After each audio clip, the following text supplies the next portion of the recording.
नमस्कार, मैं डॉक्टर अशोक त्रिपाठी आपका स्वागत करता हूं आपके अपने channel history culture historiography and research methodology में। दोस्तों, आज हमारी चर्चा का विषय है हिंदी साहित्य का इतिहास और इसके अंतर्गत हम चर्चा करेंगे कृष्ण भक्ति और राम भक्ति से संबंधित काव्य पे, जो कि हिंदी साहित्य के इतिहास में एक बड़ा ही भक्ति काल का एक बड़ा ही महत्वपूर्ण टॉपिक है। इसमें बहुत सारे सवाल विद्यार्थियों से पूछे जाते हैं, तो ये दोनों के लिए ही उपयुक्त है। ये इतिहास के विद्यार्थियों के लिए भी उतना ही महत्वपूर्ण है और हिंदी साहित्य के विद्यार्थियों के लिए भी उतना ही महत्वपूर्ण है। तो मैंने वीडियो इस तरह से बनाई है कि आप दोनों को काम आएगा। तो चलिए, चैनल को फटाफट आप सब्सक्राइब कर लीजिए। तो आगे बढ़ते हैं हम। मित्रों, भारत की सांस्कृतिक परंपरा के उपादानों में कृष्ण भक्ति व राम भक्ति का स्थान उच्चतम है, सर्वोच्च है हम कह सकते हैं, और हमारे रग रग में बसी है। इसने भारतीय संस्कृति पर एक तरह का सम्मोहन का आवरण डाल रखा है। 15वीं और 16वीं शताब्दी में यह प्रभाव और अधिक लोकप्रिय हो गया। क्यों? क्योंकि इसकी जड़ें जो हैं अब बहुत गहराई तक जम गई और इस समय तक इसने बहुत अधिक उत्साह प्राप्त कर लिया था, या कह लीजिए कि बहुत अधिक परिमाण में, बहुत अधिक मात्रा में धार्मिक जोश प्राप्त कर लिया था। तो अनेकों पंथों एवं संप्रदायों का अभ्युदय हुआ इस काल में।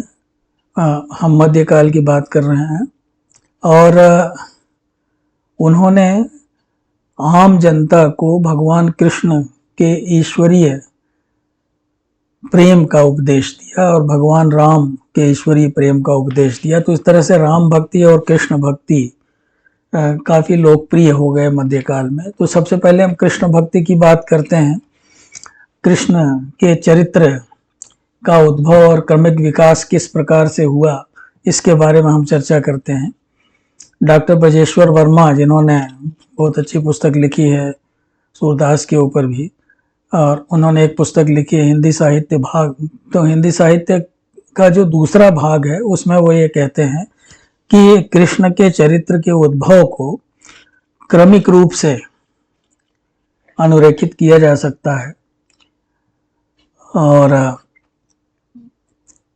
तो उनका मत है, डॉक्टर ब्रजेश्वर वर्मा का मत है कि वैदिक ऋषि कृष्ण अंगिरस में कृष्ण के प्राचीनतम संदर्भ मिलते हैं।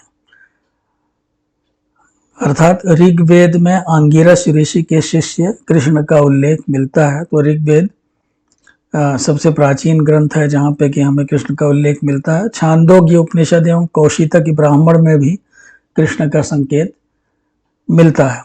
कृष्ण के ईश्वरीय व्यक्तित्व का सर्वप्रथम संदर्भ हमें महाभारत में प्राप्त होता है, किंतु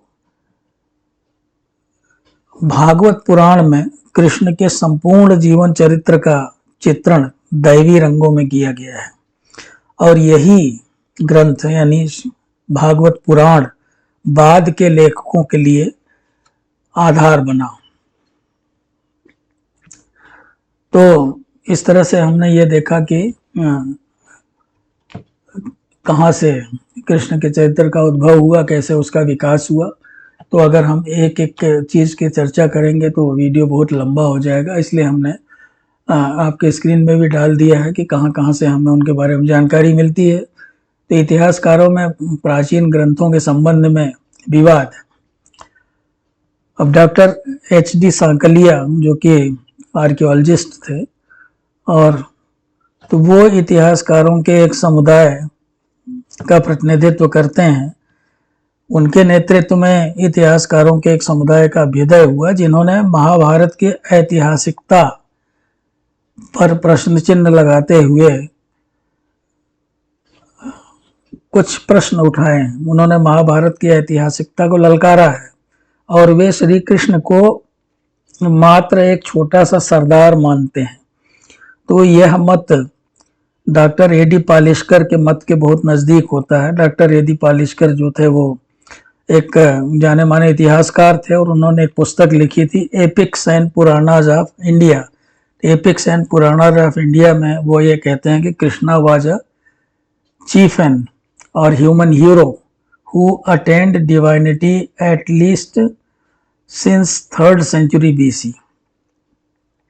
अर्थात वो अपनी पुस्तक epics and Puranas of India के अध्ययन में कहते हैं कि कृष्ण एक सरदार अथवा प्रख्यात व्यक्ति थे जिन्होंने 3य शताब्दी ईस्वी पूर्व में देवत्व प्राप्त किया। तो यद्यपि यह मत जो है वो अभी भी विवाद का विषय बना हुआ है, फिर भी यह निश्चित है कि इस विचारधारा ने बहुसंख्यक जनता पर प्राचीन काल से लेकर आधुनिक काल तक, या कह लीजिए अद्यतन, अत्यधिक प्रभाव डाला है। भारत में मध्यकाल में कृष्ण भक्ति का विकास किस प्रकार हुआ, इसके बारे में भी हम चर्चा थोड़ा कर लेते हैं। तो मध्यकाल में कृष्ण भक्ति का विकास जनता में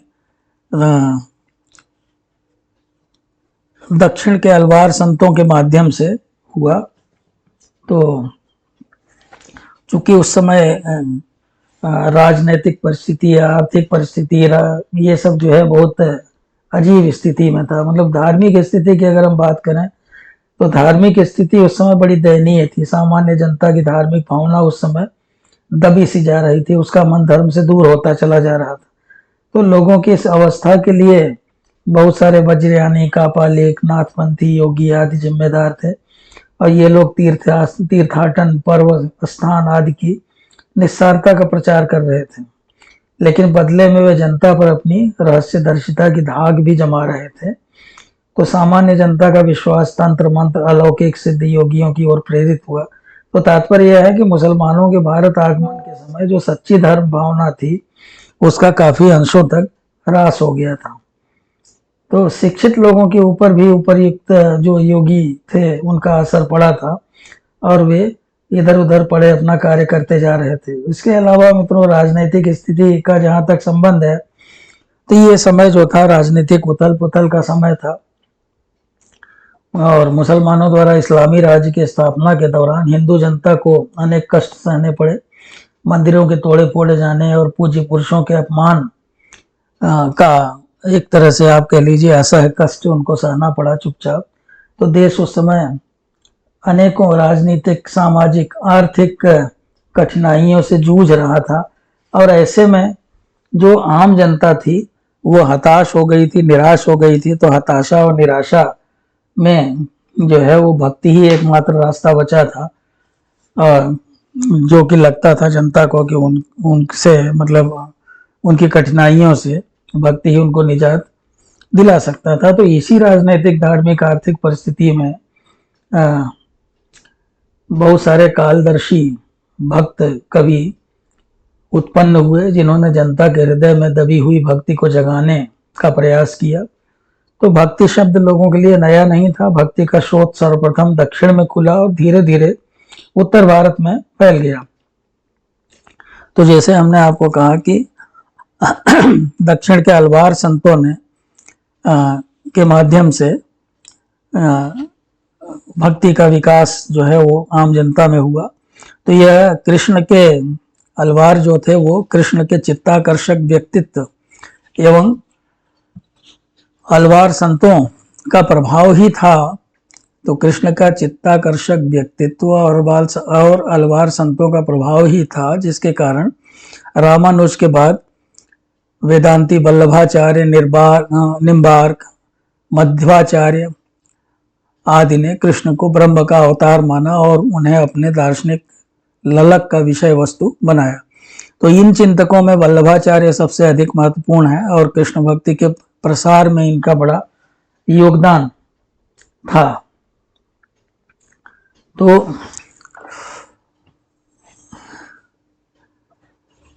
मित्रों, वल्लभाचार्य के रुद्र संप्रदाय को बाद के अनेकों कृष्ण भक्तों को दीक्षित करने का श्रेय है। तो वल्लभाचार्य ने तर्क एवं भावुकता के मध्य एक उत्कृष्ट सामंजस्य स्थापित किया, लेकिन चैतन्य के आगमन के उपरांत भावुकता ने तर्क को आच्छादित कर लिया। चैतन्य ने गोपाल कृष्ण की पूजा के बजाय राधा कृष्ण की पूजा को अधिक पसंद किया। पति पत्नी भाव को उन्होंने अपनाया और उन्होंने अपने दर्शन का प्रचार प्रसार किया। इस तरह की दूसरी प्रख्यात जो प्रतिनिधि है वो मीराबाई हैं कृष्ण भक्ति की। तो उनके लिए भक्ति का अर्थ परम प्रिय कृष्ण के लिए भाव प्रमण एवं उत्कृष्ट प्रेम था। मीरा ने उत्तर भारत के लोगों के हृदयों को आश्चर्यजनक ढंग से प्रभावित किया। उन्होंने लोगों के दिलों पे, हम कह सकते हैं हृदय पर राज किया और लोगों के हृदय को जीतने में अपने काव्य के माध्यम से उन्होंने सफलता पाई। चैतन्य जो थे वो, उनका प्रभाव बंगाल में बहुत अधिक था और बल्कि केवल बंगाल में ही नहीं बल्कि पूरे भारत में उनका प्रभाव धीरे धीरे हो गया। उन्होंने कीर्तन के माध्यम से कृष्ण को रिझाने का प्रयास किया। तो बहुत सारे कवि थे जो, जैसे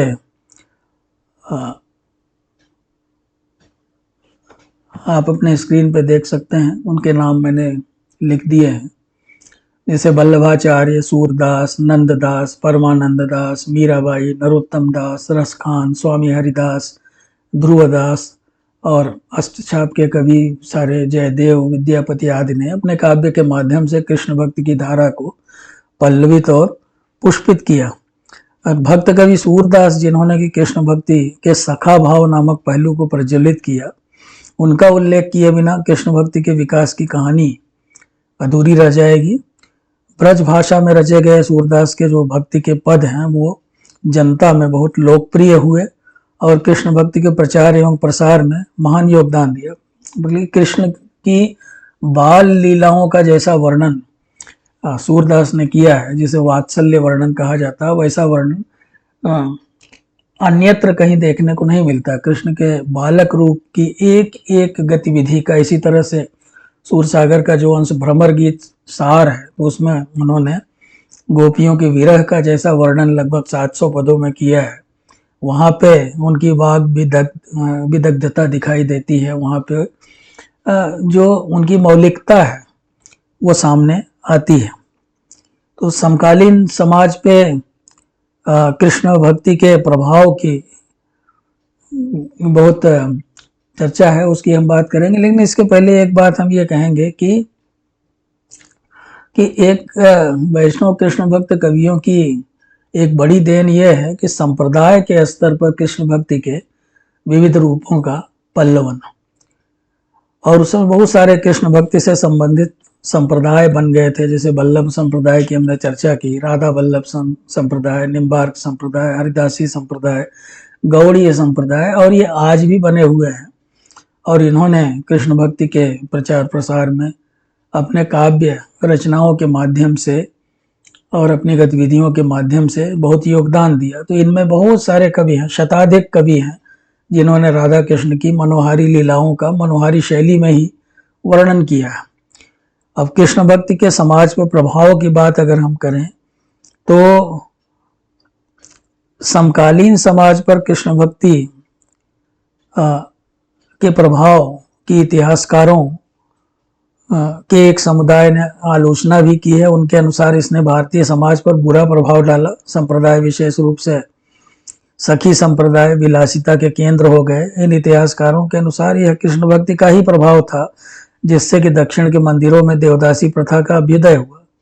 हालांकि बहुत सारे साहित्यकार, इतिहासकार इस बात को नहीं मानते हैं, तो एक विवाद का विषय ये बना हुआ। ये तो यद्यपि ऐतिहासिक रूप से यह सिद्ध हो चुका है कि कृष्ण भक्ति ने समाज में एक नैतिक भेद उत्पन्न किया, फिर भी परिस्थितियों पर एक सकारात्मक दृष्टि डालने की आवश्यकता है। जहाँ तक मठों के जीवन का संबंध है, यह कहीं भी अच्छा नहीं था। चाहे वो बौद्ध धर्म के मठ हों, चाहे वो सनातन धर्म से संबंधित मठ हों, चाहे वो ईसाई धर्म के मठ हों, चाहे और भी किसी धर्म से संबंधित मठ हों, तो वहाँ का जो जीवन था, वहाँ का जीवन कहीं भी अच्छा नहीं था। और आज भी जो है लोगों में उसका उनके अच्छे होने पर विश्वास नहीं है, क्योंकि जब विलासिता में रहने की आदत पड़ जाती है भक्तों को तो उसका असर फिर दिखाई देता है। हम लेखकों को इसके लिए दोषी नहीं ठहरा सकते, क्योंकि एक लंबी भारतीय परंपरा थी।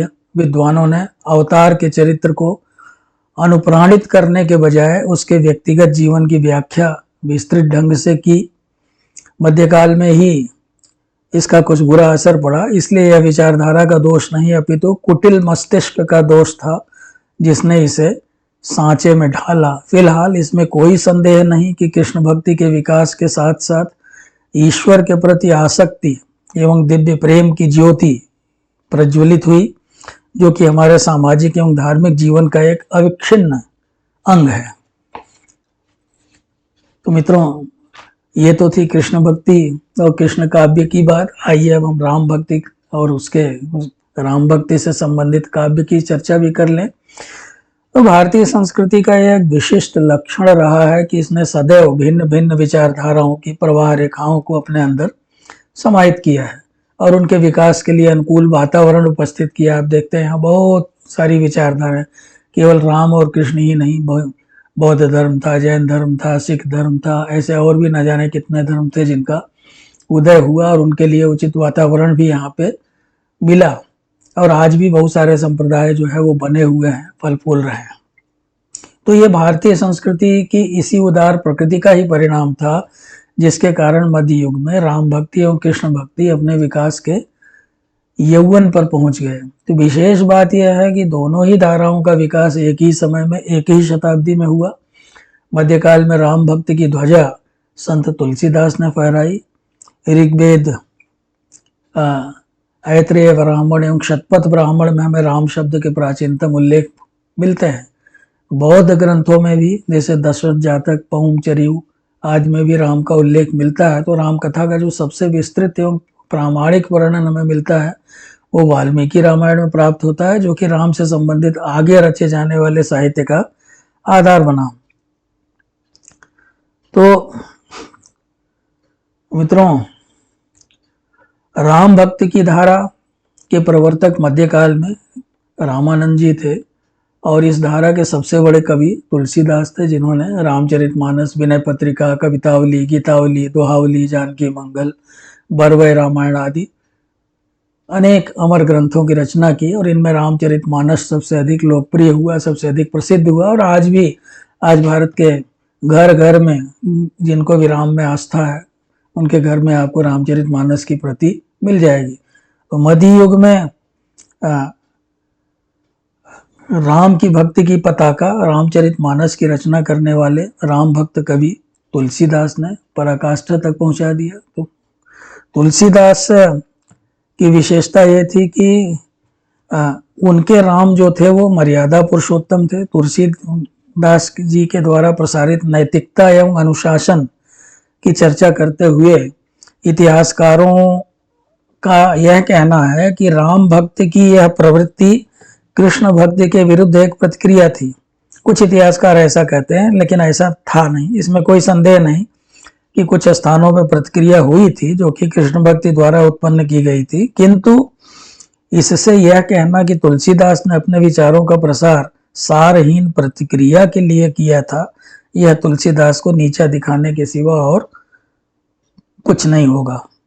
तो तुलसीदास हिंदू समाज के विचारों से ओतप्रोत थे, जो कि उनके साहित्य में समाविष्ट है। तो इस प्रकार तुलसी की विचारधारा प्राचीन काल से ही बहने वाली भारतीय विचारधारा के कभी न रुकने वाले प्रवाह का ही एक अंश है। दूसरे तथ्यों में जिनके कारण तुलसीदास के प्रति ऐसा दृष्टिकोण बना, कुछ हद तक समाज का नैतिक पतन था। यही कारण था कि डॉक्टर ग्रियर्सन ने उचित रूप से ही उन्हें बुद्ध के बाद दूसरे स्थान पर रखा है और वो भारत के लोकनायक थे। आप डॉक्टर हजारी प्रसाद द्विवेदी की हिंदी साहित्य की भूमिका पढ़ें तो उसमें लोकनायक का अर्थ स्पष्ट किया गया है। लोकनायक का अर्थ होता है लोक को प्रगति की ओर ले जाने वाला, और ऐसा कार्य उसी से संभव है। डॉक्टर हजारी प्रसाद द्विवेदी कहते हैं कि ऐसा कार्य उसी से संभव है जो समाज और जीवन के विभिन्न स्तरों पर स्वयं जिए और उन स्तरों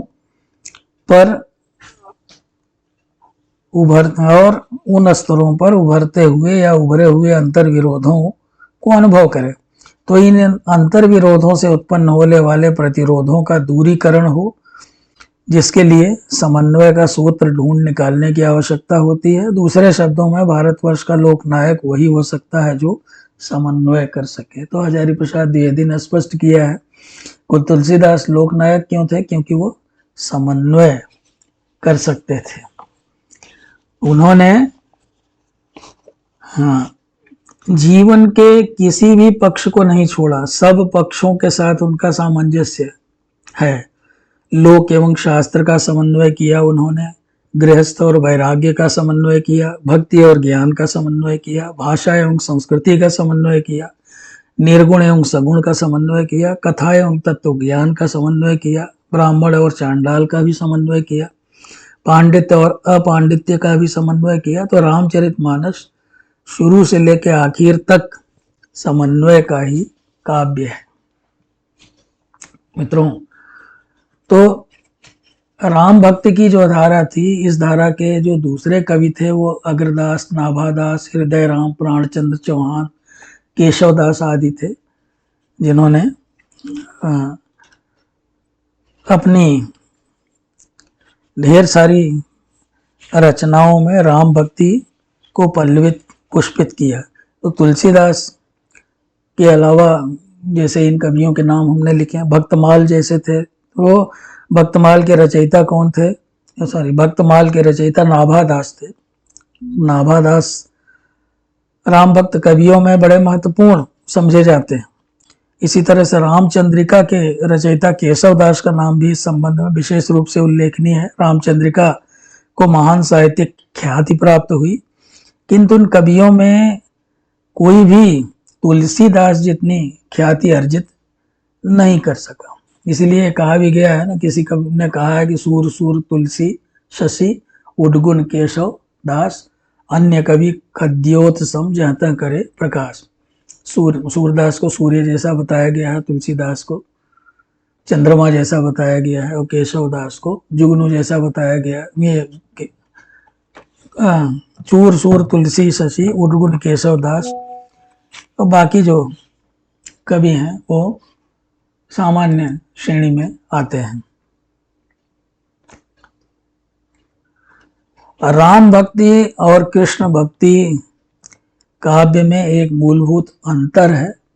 वो अंतर भी जो है वो यहाँ भी हम डॉक्टर हजारी प्रसाद द्विवेदी को कोट करेंगे। उन्होंने बताया है, दो प्रकार की भक्तियाँ उन्होंने बताई हैं हिंदी साहित्य की भूमिका में, रागानुगा और वैधी।